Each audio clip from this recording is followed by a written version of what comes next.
Tā, reku, tu esi, ot. Ko tu šodien darīsim? Skrūvēsim skrūvi.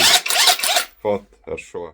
Nu, tā beidzot ir pagājis gads, un es pat tējiem varētu pastāstīt kādam. Onavan, 1200 Newtonmetri. Jop, cik reku, ļozenu pazudus, redzi. Bija ļozenis, jā, nodrāzis viņas. Beigās noplēs pavisam, bet ar ļozenēm izskatījās vēl labāk.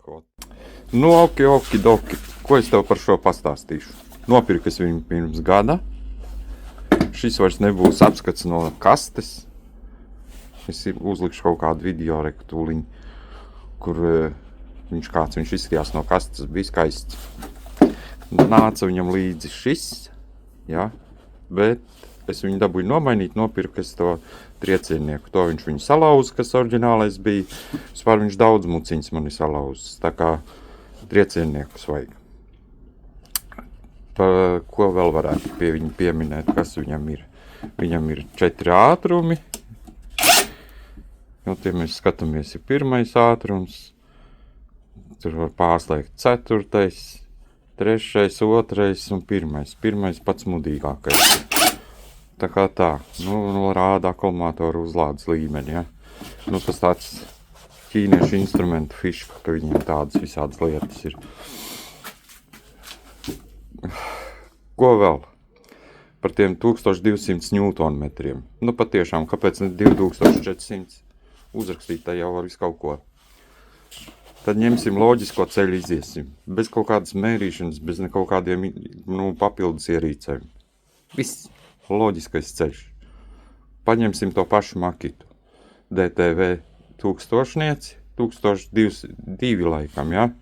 DTV 700 un DTV 300. Pēc izmēriem šis ir līdzīgs DTV 300. Tātad nevajag ticēt tam, kas rakstīts. Nu, būs tie 300, 400 maksimums. Ko es varu teikt par tām skrūvēšanu?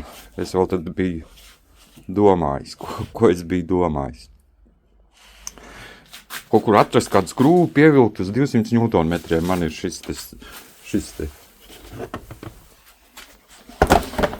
Man ir šis te, dinametriskā atslēga uz 210 Newtoniem.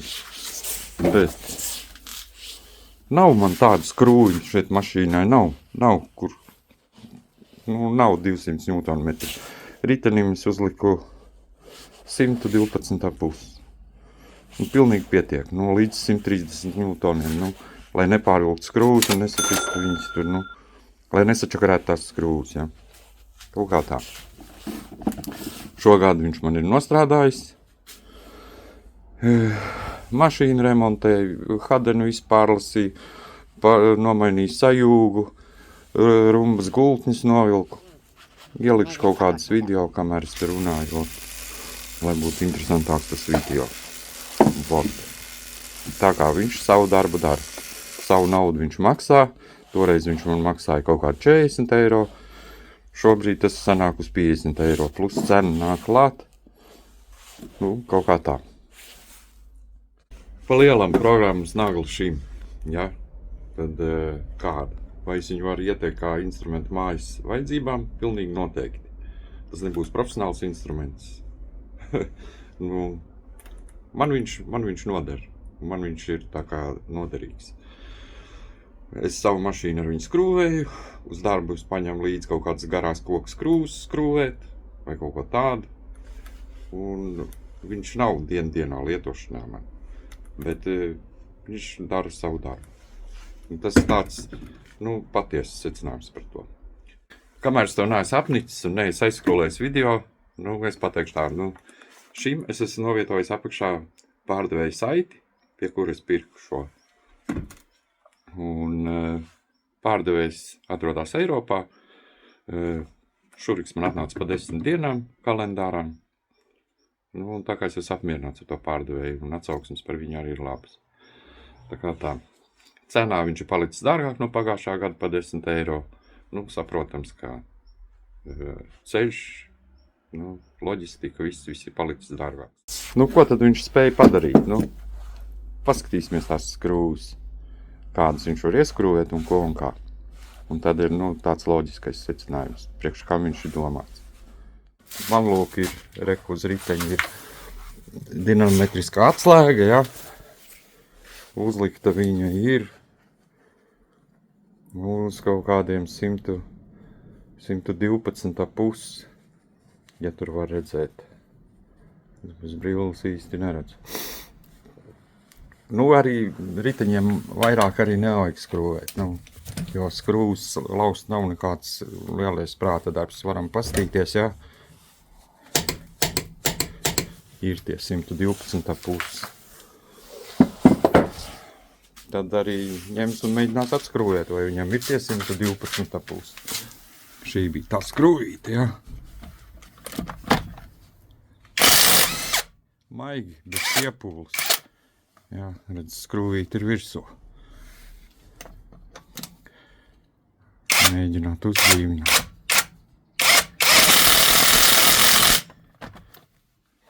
Pārvilkt nav vajadzības. Ko tad vēl ieskrūvēs šito skrūvi? 180, jā. Apakšā reku ir koks. Nu, ietrieks viņu, kā viņš ies iekšā.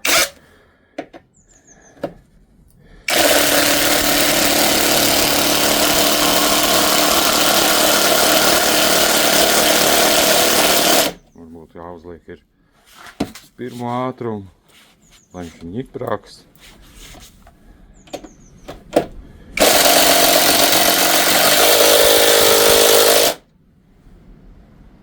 Ievelk iekšā tā kā dimda. Nu, ko, kad papildus vēl ieskrūvēsim skrūvi, nu, cik tur ir? 8 x 180, jā, 40. torks. Viss kā pieklājs. Uz pirmā ātruma.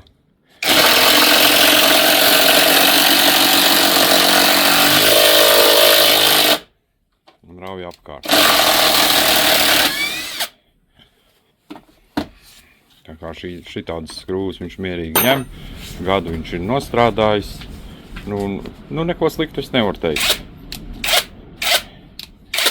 Varbūt reduktors jāsaļ, jo es nezinu, bremzīt kaut kā skaļāk skan, bet, nu, ir daudz darbs darījis.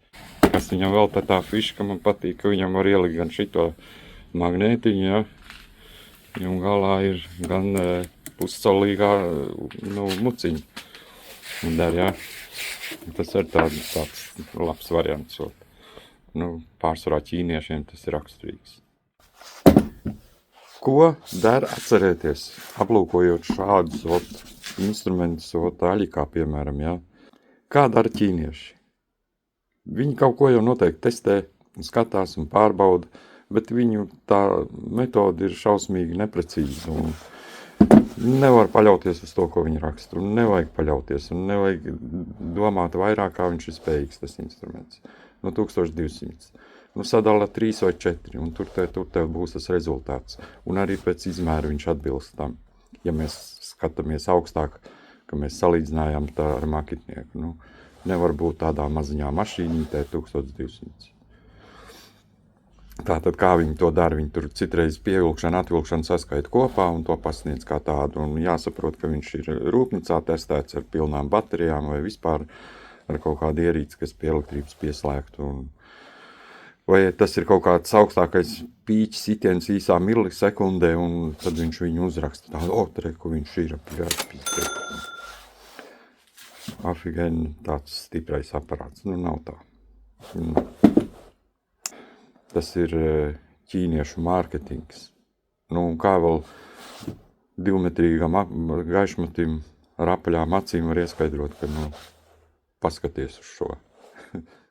Tātad, nu, ko tad uz pašām beigām sateikšu? Secinājums. Man viņš ir vajadzīgs, man viņš ir, vai es raudāšu, ja viņš man salūdzīs? Nē, cena ir maza, salīdzinoši ar kaut kādu brendīgu instrumentu. Par to es absolūti neraudāšu.